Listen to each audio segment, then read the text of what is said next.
So good morning, and yeah, thank you to the organisers for the invitation. When Dan invited me to come and reminisce on the old days, I already made me feel very old. And then I saw Renen's presentation, and yes, that time has passed very quickly. So I was asked to sort of reflect a little bit on where we came from and what we were thinking when that journey started and what we've gone through in large part to the work done by all of you. And just give a few thoughts on maybe where we're going in the next or in the near future.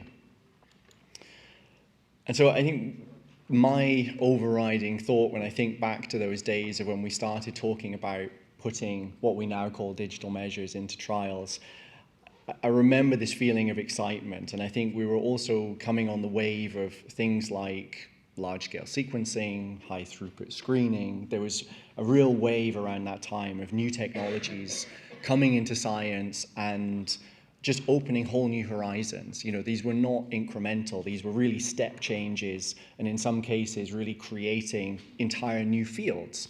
And I think this is very much what we thought digital was going to be for clinical trials as well. And for me personally, you know, what I think back to at that time, so there's an author and poet, Chimamanda Ngozi Adichie, so she's writes a lot about stereotypes and how that influences our thinking.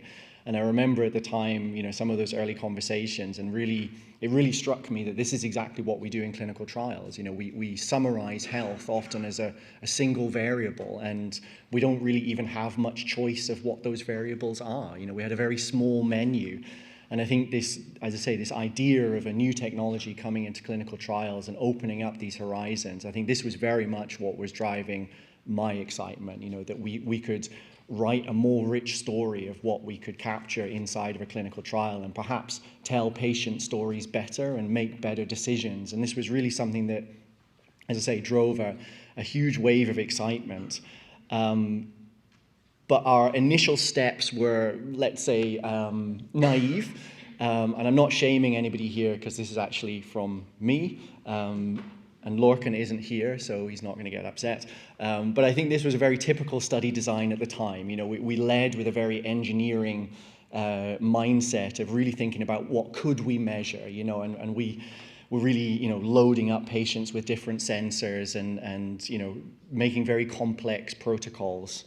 So even in this small study, I think we had 6 different sensors, and you know, we were very excited about what all of that could tell us. And I think there was definitely a few years where we continued in this kind of vein. And for me, kind of really one of the turning points when I think back to it was actually the work that Verily put forward to the FDA a few years ago, because on the surface of it, it was a really excellent proposal. You know, I mean, the technology is obviously very nice. You know, it's a very mature, very easy to use technology. You know, their algorithmic work is excellent. You know, the accuracy is really good. You know, they did everything right in terms of how they engage with regulators. You know, they had those early conversations. And as we all know, that LOI was rejected because it was not considered to be measuring something that is meaningful to patients.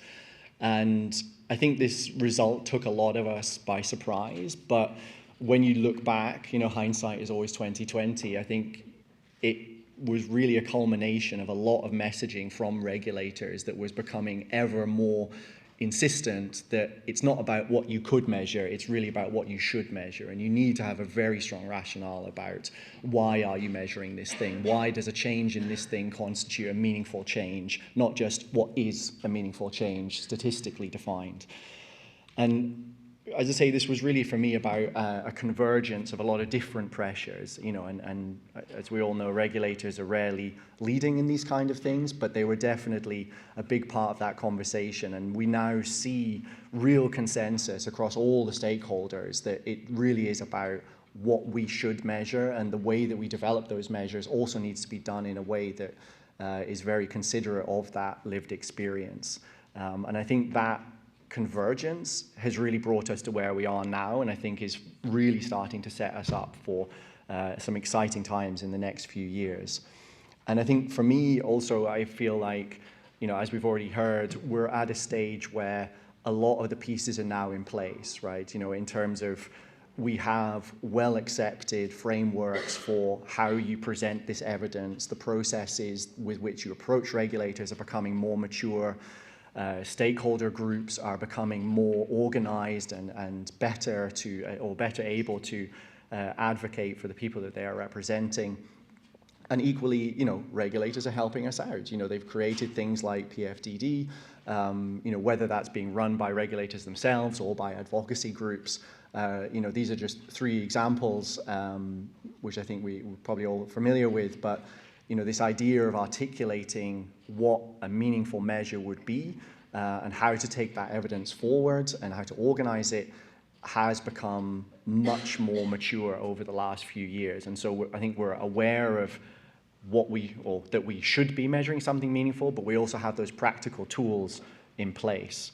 And we're starting to see the results of that, right? I mean, obviously the work from this group, that concept model of showing us why walking is so central to so many lived experiences and to so many disease journeys has become more and more incredibly well accepted, and I think is a great example of how to do this and how to build these models.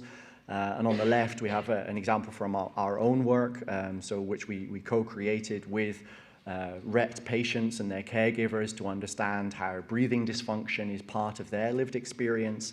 And again, seeing these models being published, being put in the public domain, and being the basis of new measurement tools, I think is an incredibly important step, that this is becoming just part of the process. This is becoming standard. And again, I think the work that Mobilise-D has done has really contributed to making those processes standardized and to creating those methodologies and helping us all understand actually how to put patient centricity into practice. But obviously we're not quite there yet. So I want to talk a little bit about where we're going in the future, or where I sort of feel we still need to make a few steps. And obviously there's a lot of things that we could be concentrating on. And I think creating these concept models is obviously incredibly important. But there are, we still need to actually put it into practice, or put it into creating those measures. And I think one thing that always strikes me is that there isn't a concept model out there that doesn't talk about environment and adaptation and contextual information, but that's typically something that we are ignoring. And I think over the last few years, we maybe haven't really been in a position to measure those things. But now with the increasing entry into the market of multi-sensor technologies, so increasing processing power and things like this, we're starting to get to the point where we really can start to measure context, and we can start moving beyond things like bouts, but really starting to add additional layers on top of that to really start to pick out those important moments and compare them over time. And the other thing I feel like we still need to be pushing on is, of course, that regulatory process. It's just incredibly important that we are interacting with regulators and helping them work out what their pathways are. On the left here is an example of a letter of intent that we have just submitted to the FDA on our work on breathing dysfunction. And again, it's still not as smooth as you would like. You still need to decide whether it's a biomarker or a COA. Why does that matter? It matters because you have to have a format for the form, but in terms of what you're measuring, it's a technicality. And I think it's, as I say, we need to continue to interact with regulators to help them create resources, create pathways. And I think there is willingness there, but we have to be brave in putting our work out there and interacting with them and helping move that work forward. So I just want to finish on, again, this now, by this point, incredibly famous picture. But it really is important, and I really do want to thank you all for the work that you've done, because, again, being brave, putting it out there, interacting with regulators, I feel like the processes, the pathways that have been forged through this project really are going to create a lasting legacy in this field. And so I really do want to thank you all. And I'm excited to see what happens in the next couple of years. So with that, thank you very much, and hopefully I can meet you all later today.